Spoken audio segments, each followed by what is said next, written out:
Good morning and welcome. It's a pleasure to be here this morning. We have a really nice session on migration scheduled for this morning. We have Dr. Claudette Crawford-Brown and Dr. Khadijah Williams and Mr. Brome and Omar Brown with us to share with students around the world their perspectives on migration. I want to be sure that I step out of the way as quickly as possible to give as much time as possible for interaction with the presenters and with the students who are live with us this morning. I also want to be sure that we thank video conferencing for global learning for enabling and supporting this effort, as well as Zoom for enabling the use of the platform and the technology to make this happen. And without further ado, Dr. Crawford-Brown, I am passing it over to you. Well, good morning, everybody. I am hoping that you can, I'm sharing my screen. So I'm hoping that everybody will be able to see my screen. I have just gotten word that Mr. Brown, who is based in New Hampshire, has been asked by his school to do some substitute teaching, so he may not be able to join us, but he certainly participated in the content of this session, and I will be representing his perspectives as best as I can. Okay, I was glad that I was able to talk to you, a couple of you, before we started. It's great to see your beautiful smiling faces. And as I look through and look around, I'm glad that I was able to capture what you look like before people closed off their videos. Okay, this morning I'm going to be talking about the sociocultural context of Caribbean migration. And as you see, is everybody seeing? I just want to make sure that everybody is seeing the slide. Okay, as you see, the slide says there, what's the matter with the world? Has the world gone mad? The reality is that we are in the middle of course, a global pandemic. But as I speak to the issue, myself and Dr. Williams speak to the issue of migration and the sociocultural aspects of migration, we realize that the global pandemic is just one of the many crises facing us at this time. I'm sure Trinidadians, and whether in Africa, whether in London, persons in London and young people in London are dealing with Brexit. The young people in Trinidad are very aware of the role of migrants and refugees, and the issue of Venezuelan refugees coming into Trinidad and Tobago. We have on the southern border of the United States all sorts of things happening, as you've heard about caravans going from Guatemala and Honduras, etc. We have Venezuelans also going into Aruba, Bonaire, and Curacao because of different push and pull factors. In Europe, there's some lots of stuff happening with migrants there, as North Africans and Syrians move because of war over to the Netherlands and Poland and the Eastern European countries. And so we have a lot going on. But I thought that I would begin today by talking about the sociocultural aspects of Caribbean migration, because it's one part of the world where things are happening. And if you understand you have to understand the nuances and the little differences about Caribbean migration and about migration in the different parts of the world in order to better understand how we are going to deal with these problems. So the purpose of this whole seminar is to help with global understanding, using and involving and having the participation of young people from all over the globe to see if we, in the middle of this pandemic, can better understand what are the forces that fuel migration. Maybe if we understand just a little bit about a little part of the world like the Caribbean, which are little tiny islands, we can better understand what's going on. So we have the global pandemic, we have Brexit, we have the Venezuelan refugee crisis, we have Central American refugee crisis, we have European migration, we have Central American migration. So let's start. Where in the world is Jamaica and the Caribbean? I thought, for the purposes of students who may not be from the Caribbean, to explain, just showing a map those who might be joining online through YouTube or looking at this later, we need to understand where we are. We are little stones in the big ocean called the world.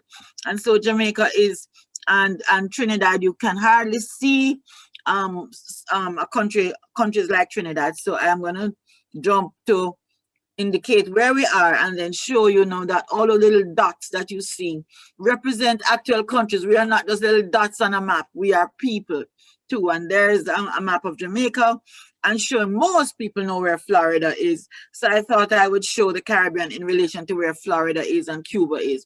And so coming right down from Florida, we see all of these little dots, this archipelago of islands coming from Jamaica to St. Martin, Haiti, and then we have St. Lucia, Antigua, Barbados, Trinidad and Tobago is the island that's closest to South America there, and nearest to Venezuela. It was actually a part of the South American continent, okay?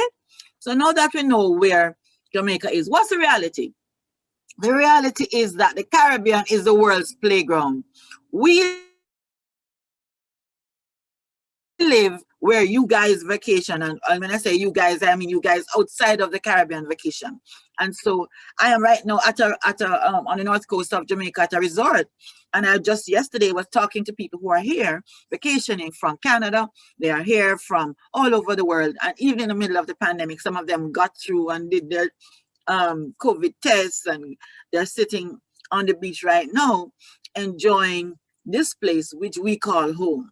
The reality though is that our countries are not just playgrounds. We are people too. Our countries have problems and social issues just like the rest of the world. And so the big question that I find a lot of people ask is, why would anybody migrate from paradise? And that's something that we can have conversations about. We have no wars which push people in other countries to migrate, like in North Africa, in Syria. There's a big war there. That's why it makes sense.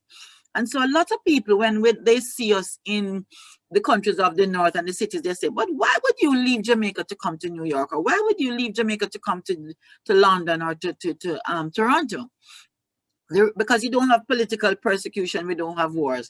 The reasons are basically economic, guys. And as you see from the slide here, we have the paradise and the cruise ships. Don't know when we're going to see those cruise ships again, but we have the realities that our economies are not able to sustain the livelihood of our peoples. And though we are happy with our country, most people don't want to leave Jamaica. The reality is that you see sometimes in the children, we have children who are working, you have child labor, you have a lot of violence that's affecting individuals, and you have a lot of economic problems, which are basically pushing people from the Caribbean to North America. So what happens is that I have a phenomenon that I've discovered and spoken about in my work called the barrel children of Jamaica and the Caribbean. It represents, I'm going to give you guys for homework to look at it under your NBC News, Claudette Crawford-Brown. You will see a video that explains what the barrel children are. But these are basically children waiting to rejoin their parents in the Metropolitan North. And they basically are waiting maybe for 10, 20 years.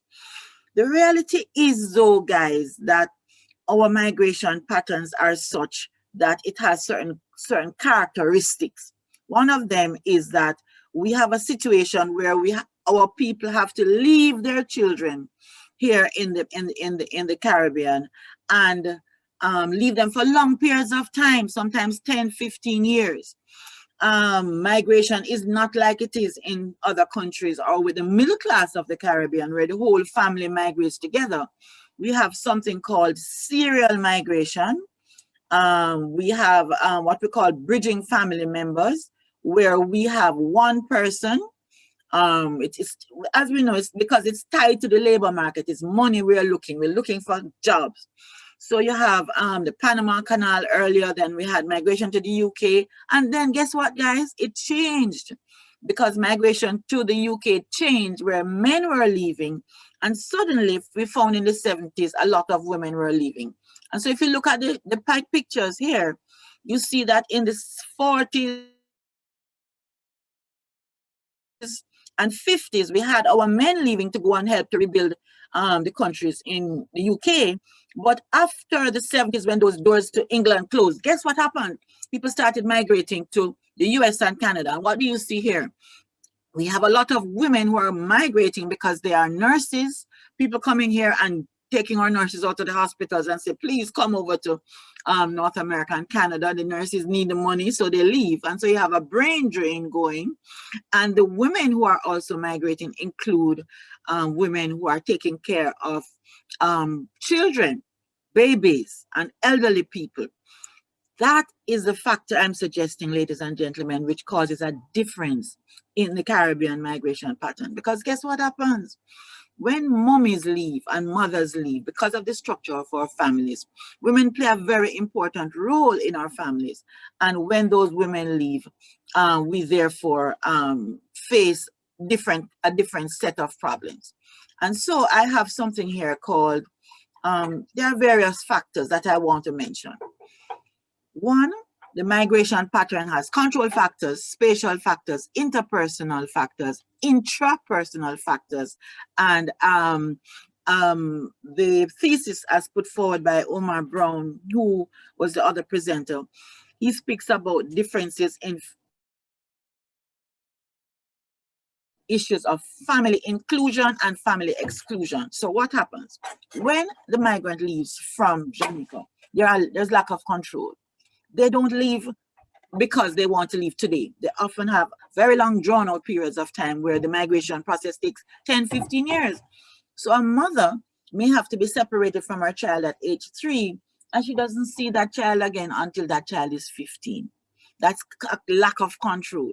So the whole family doesn't go together. She often is separated by many, many years. And there's a breakdown in the family system where the relationship between the mother who's gone abroad and the child is very, very different. And the mother is not leaving because she wants to. The mother leaves because they have to, because of economic reasons. Spatial factors, the child is often moved and shifted to go live with an auntie in North America. Next, interpersonal, the auntie who they send them to may not get along with the child like in the way the parent looked after them. And there are often interpersonal factors. Then the intrapersonal now are those from my research where the inside of that child is different from child A, is different from child B. So we find children sometimes, unfortunately, getting depressed, suicidal. One child and another child says, oh, it's okay, my mom will come back in 10 years, and they're fine and they do well. Another child, because of their psychological makeup, may not do as well. So when they do come to your countries in London, or when they do migrate, guess what? They come with all of this, I don't want to call it baggage, but all of these factors are operating. The organic factors I'm talking about, adjustment to cold weather, climate, etc. Remember, in the Caribbean, we are a warm country, and you have to think about the psychological impact of somebody coming from a very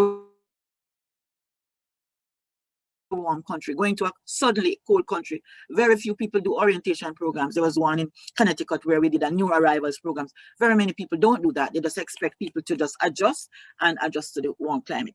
The other thing mentioned by Mr. Omar Brown is the issue of differences in how families include each other. In the Caribbean, we are always in each other's pot.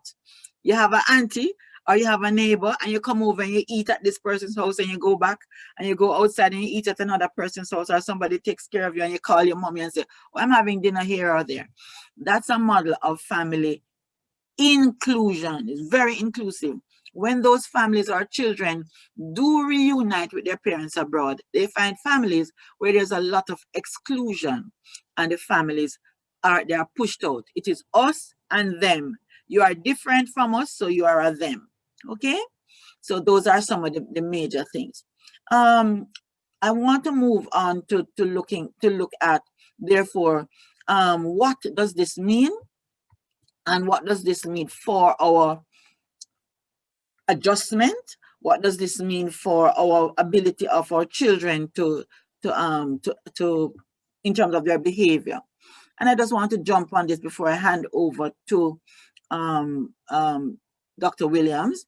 Children of migration tend to have emotional and behavioral problems, and they're manifested by over-sexualization. They'll be separated from parents and not being properly monitored, etc. And they don't do well at school academically, and they think they're going to America, so they don't need to have to study, and their work falls behind. And for years and years and years, they're waiting, sometimes 10, 15 years to join that parent. And because of that, we call it what I call, they go through betrayal trauma. What I call it, betrayal trauma. Okay, so those are some of the main issues.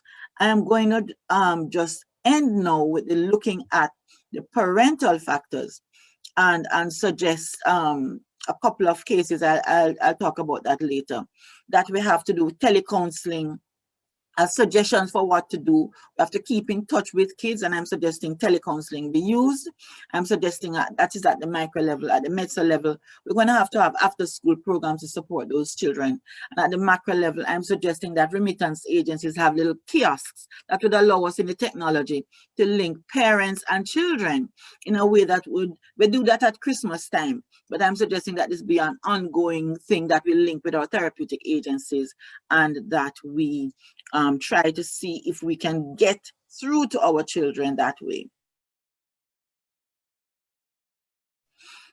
That's about it for the time being. If we have time afterwards, I will read a little poem to you that was written by a parent called Under the Same Sun and Moon. And I'll show you some of the strategies later on that we're using to try to use books and stories and poems, etc., to help children to express themselves, because nobody ever listens to these children. And I'm suggesting that they should have a voice in what happens to them before they even go to the to migrate to the metropolitan north. But we'll talk a little bit more about that.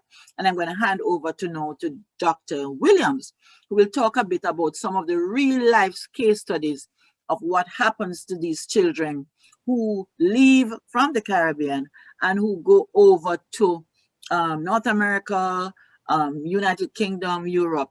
How do they do, and how do the issues that I have brought up, the separation, etc., affect these children when they do land in this what is really a strange country? Thank you very much, Dr. Brown. Over to you, Dr. Williams, and thank you all very much for listening. Yes, thank you. And so the following case studies, and Mr. Brome and myself, we will present 2 case studies that highlight the impact of migration on Caribbean nationals. And it's really in a way that is really very rare that we really confront these issues. So it's a rare consideration because it focuses particularly on the macro issues, the systemic issues that affect our migrant children and families. They are particularly interesting because they involve children who were sentenced to life imprisonment in the American penal system. And there are only 2 presented today, but as Mr. Brome can tell you, there are a couple thousands in the system, not all from the Caribbean, but a very high percentage being represented by the Caribbean. The first case is drawn from a public record, which Mr. Brome will share the link with you. And the other is from a personal diary of a fellow inmate who, on the passing of his fellow inmate, he promised that he would want to highlight these issues so that his fellow Caribbean nationals do not have to go through these experiences. The cases demonstrate the powerful relationship between the private and the public issues, as C. Wright Mills proffers, how important it is for us to see how what all that Dr. Brown just spoke about, the private, intrapsychic, personal issues, are connected to public issues, to policies and systems and structures. And in this regard, you may find the narrative similar to what you're accustomed hearing at school, So in Trinidad and Tobago, I was a guidance officer, a school social worker, family case worker. Many times the students will come to me, and what you will find is that the issues presented in these international cases were very similar in the school setting. Parent migrated, child started to become deviant, therefore goes to the principal office, sent to the guidance officer. And then I found a whole lot of the connection similar to what Dr. Brown highlighted. And for me, I have always wanted to focus and have started my quest in looking at those systemic and structural issues that affect children that are so often blamed for being all sorts of labels: juvenile, delinquent, deviant, all the labels we love to give children, and sometimes not understanding those ecological issues. So you're encouraged in this presentation to think about the political, economic forces that influence social institutions, such as families, and the outcomes for children. Some recommendations for improvements are provided, and you are also encouraged to think a bit more about what can be done. So I want to hand over now to Mr. Brome, who is going to help us as he has been a legal aid within the penal system, doing research, and has a wealth of knowledge and experience in these areas. So he's sharing the cases. Over to you, Mr. Brome. All right. Good morning, everyone, and thank you all for coming. Of the two cases that we were looking at, the first one is, his name particularly is Winston McPherson, and it's a public case that's available within the U.S. justice system, particularly in the level of the federal courts. He, like Dr. Brown had discussed and mentioned, he was what is considered what's a barrel kid, where his mother left from Jamaica while he was at a young age, and he stayed there with his grandparents, and he grew up there without her for a number of years. It was sometime after that he emigrated over to the United States, and pretty much, as Dr. Brown explained, there were all sorts of behavioral issues that occurred. So as a result, these behavioral issues brought him into trouble with the authorities, and he ended up being incarcerated and receiving a sentence of life imprisonment, which means, depending on where you're at in the country, you will never get out of jail. There is no parole, no release, or anything like that. So something interesting happened. McPherson ended up finding out about what is called the Vienna Convention, and it particularly provides rights for immigrants or foreign nationals that are in other countries and they tend to get into trouble. This particular right, it provides you with the right to contact your consulate or your nation's embassy. Wherever you are from, there's an embassy that represents your country. And what was interesting is most people don't even know, when they travel abroad, where their embassy is. They never look for it, they never find out the address, and they never worry about it, unless there's some issue of trouble, and then they got to go run where the embassy is.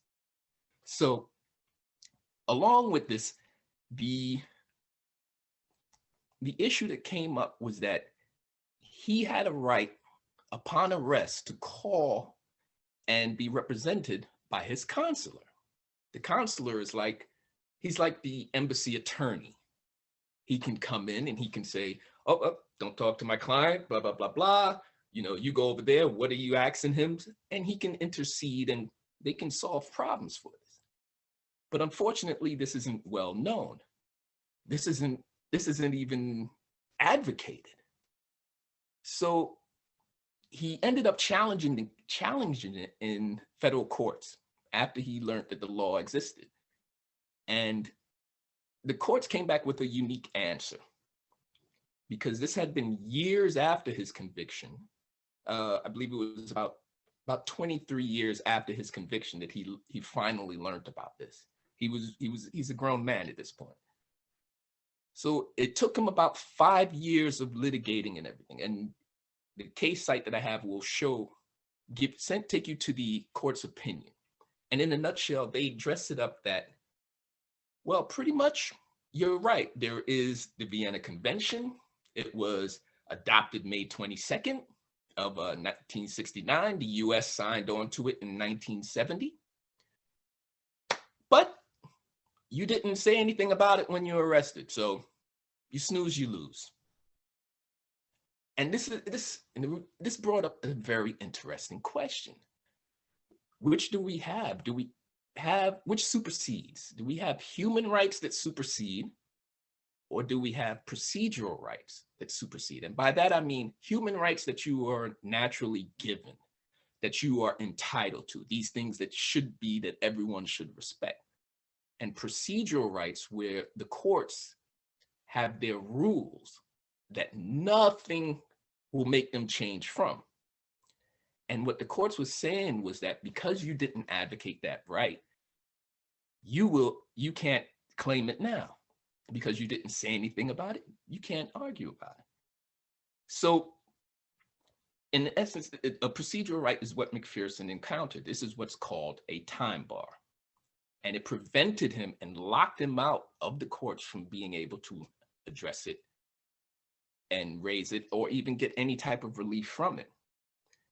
And so this brought about the issue of the lack of knowledge that a lot of these migrants have, that they don't understand how the policies are coming into play, what rights they do have, and it even goes as far as they tend to assume that they should have some rights when they really don't because of some type of bar or some type of system.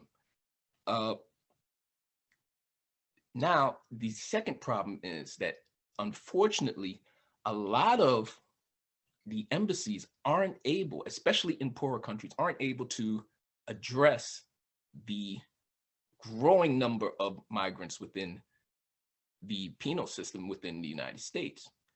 They don't have the resources. So again, you're losing out on rights that you are entitled to. So we started looking at how could the system support him? How did it not support him, I should say? Where did it fail at? Where did the things go wrong at? And we see that was one of the key points, that the person doesn't know their rights. They don't know they have a right to contact the embassy and have a consular represent. And normally those embassies don't have the resources in order to help defend these individuals.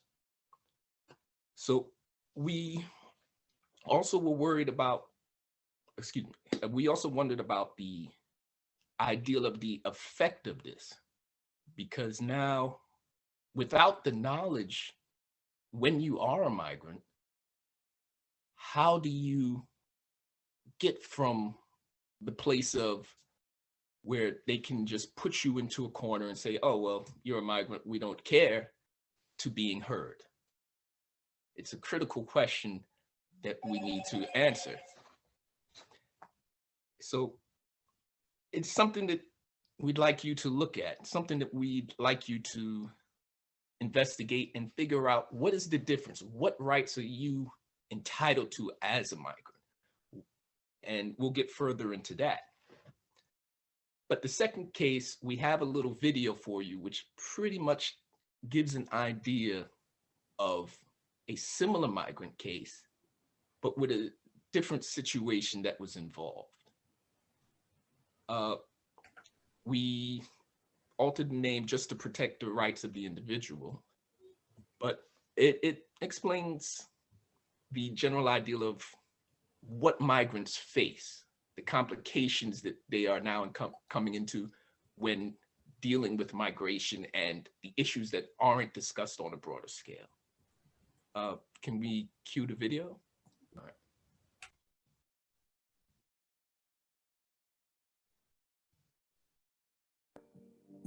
All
right.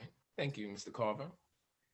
But as everyone's seen, Gabriel, he was another Barrow kid, and he encountered a lot of hurdles as he emigrated to the United States. And it went into a number of areas, everything from, just the simple peer pressure, teasing, and it exacerbated mental health issues that he didn't know he had, and no one in his family recognized either. So this brings up a different set of questions. As Dr. Brown had started to explain, there are a lot of little things that occur as a result of moving from one place to another, from the place that you know, the place that you're comfortable, the place that you grow up in, to an entirely new environment that has different circumstances, different rules, and an entirely different culture that you have to adapt to. So these took a definitive effect on him, and they continue to manifest, but unfortunately, because of stigmas, because of the way that we look at issues as far as mental health, we really didn't pay attention to it. We didn't notice the stress factors that he took on. We didn't recognize the burdens that he was carrying. We're thinking that, oh, you guys are kids, you go out and play and you run around and you're laughing and screaming and breaking stuff and you're fine. But we sometimes as adults miss those little things that may tell us that something more is going on. And that's what happened in Gabriel's case. So he unfortunately is not with us anymore, having succumbed to those little mental health issues. And it is devastating when you consider that in the recent years, there has been a significant rise in people discovering people that have mental health issues that have not been previously diagnosed. So we have to look at the isolation that he also experienced, because as his pathway went, he went from being a young man, being a child, growing up. He got involved in gang activity. He got involved in peer pressure. He dropped out of school. One thing after the other that started a path of negativity for him. And this eventually led and worsened his own condition. So once he was incarcerated, even there, it wasn't until later that they discovered that he was suffering from some mental health issues. And by then it was probably diagnosed too late. So we have to look at also how the system failed him. What did it do, or what didn't it do that would have provided some type of support for him? And why wasn't he diagnosed? Why wasn't these things recognized? And how often being a migrant of a lower class is overlooked and these issues ignored within it, not only just from external sources, but from within your own family, within the community. You know, we are so quick to just brush it off and say, oh, you'll get over that, you know, cheer up, you know, feel better. And we just wash it away for not realizing the impact that it may have. And this leads to a discrimination because of the stigma that we don't like to talk about it. And we have to embrace this. We have to look at it and make that connection and understand we are human, we have problems, and we have to find a way to deal with them, especially with you young guys, with the audience, with our kids. And we hope that our kids will find an even better way to deal with it if they are aware of it. If we can make you guys aware of it and you know about it and you can start recognizing the patterns and problems that people may face, you'll be able to better deal with it in the near future. So this is why we brought it up for you guys. We wanted to make you comfortable to talk about it and ask questions about it. And we hope that you will do that, because it can change everything for one person. Thank you. Dr. Williams? Yes, thank you very much. And I send you a virtual hug. I see how connected you are to these cases, and I really want to thank you. I think we all felt it. Very important, again, the private issues connected to the public issues around policy and systemic discrimination, institutional oppressions, and so on. I want to share right now my slide just to summarize what Mr. Brome highlighted. And I will go now. Okay. Right.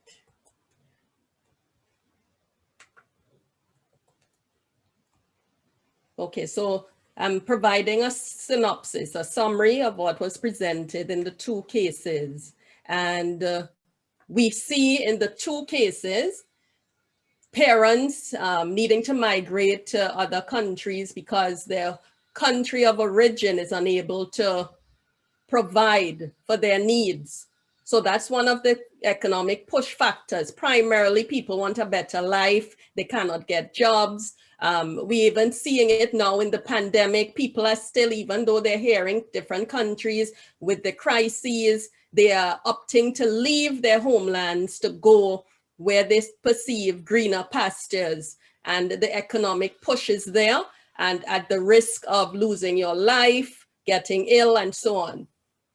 We also see in the case studies the lack of knowledge of rights, human rights, basic human rights, supporting legislation for persons who have been in conflict with the law, your right to representation from your consulate, your embassy, the lack of parental support that could have helped these migrant parents instead of having to leave the young persons, the children, unattended, and then getting swayed into criminal activities, making poor decisions. They left a homeland where, in most cases, as you know, in the Caribbean, we have an extended family unit. You can go with mommy's not home, you go over to auntie, you go to the neighbor, you go somewhere, and somebody, another adult is supervising you. That was not there. Not even in a structured way to say, let us have some support networks for mothers who are going through this experience. So yes, the children were the sacrifice in those cases. We have the issues of stigma and discrimination, as Mr. Brome said. In the Caribbean, we don't want to know that we have a mental health problem. We don't want to go looking for help. I can tell you, even as a guidance officer, social worker in schools, students stigmatize the office. Miss, I'm not coming to you. The students will think that I'm crazy. You know, we had that. And on a global level, this is how it is impacting. So I want to help you to make the link, yeah, as it relates to migration. If you continue with that kind of misconception about taking care of your mental health, then we have discrimination and marginalization of migrants. These were both males who needed to develop their sense of identity and have some level of power. And we have Barry Chavans, who was Jamaican, who talked a lot about that and the identity of males and what it means to be a man. And we saw some of that coming into play with these cases. And again, the institutional and systemic discrimination, where the thoughts were that this is just a young Caribbean man, nothing is wrong with him. There wasn't attention paid in the system to the symptoms that he was showing, and therefore was misdiagnosed, not given the proper medication, his health collapsed. All right. So what can you do as young people who may be thinking about migrating? Yeah, or if you know someone who is migrating, it's important that you educate yourself. Stay the course of staying in school, get educated, yeah? Leave so that you can add value to another country if you must leave, Do not become a burden to another state. Develop a relevant market demand skill, which is linked to the first point of technical vocational skills. So you are not easily swayed into getting into criminal activities and so on. Being culturally sensitive, that's very important, and competent. Yes, understanding how different cultures behave. We have the Venezuelans coming in to Trinidad, and we are hearing a lot of talk about xenophobia and the misconceptions about Venezuelan women and girls. So a lot of things that are unfounded. And we fall into the trap of stereotyping and labeling persons. So let's try to be culturally sensitive. And what about you as a person in the receiving country? Again, the cultural sensitivity, yeah, that is repeated. Be empathetic, understand people are leaving. Nobody wants to leave a good home, isn't it so? We never want to run away from a happy home. So let's be empathetic, understand the situation, receive people with some care and support and so on. Understanding our fundamental human rights as persons, as the hosts, yeah? understand how, as I said before, we can avoid the stigma and discrimination and avoid contributing to oppression and marginalization of migrants. And these are points I would like to hear in our discussions. What's going through your head as we present these ideas to you? Would love to hear your thoughts on that. And as our last slide in the video indicated on these points here, what could you do to help a parent, a mother or father, stay in their country of origin instead of leaving, and which is contributing to a lot of the brain drain? Yeah? Do you know your rights as a human being, your right as a child? How could more positive outcomes be promoted for migrants? And how could you make migrant children feel more comfortable? I know we have a Guyanese student in the audience, and I'd love to hear you talk about your experience if you so wish. But this forum is for us to engage and learn from each other and see what we can do that is better so that we influence structures and systems. Yeah? And just in summing up, I want to say our presentation today highlighted issues of inequity and stigma and discrimination, incarceration of children. So you leave a country where we see child rights in a particular way. In the Caribbean, children, what we call children, are in conflict of the law. They are treated in a particular way. But we have seen in just a few countries that didn't sign on to the Convention on the Rights of the Child, that there are still children who may end up in prison for life. What does that mean for you leaving with information when you're migrating? Mental health issues, nicely linked to the perspective of Dr. Crawford-Brown on her presentation, and how does it relate to the larger macro issues around healthcare and stigma and discrimination in institutions, yeah, and in society and communities at large, and the issues around parenting. What are the implications for us as professionals, as residents and citizens? Yeah.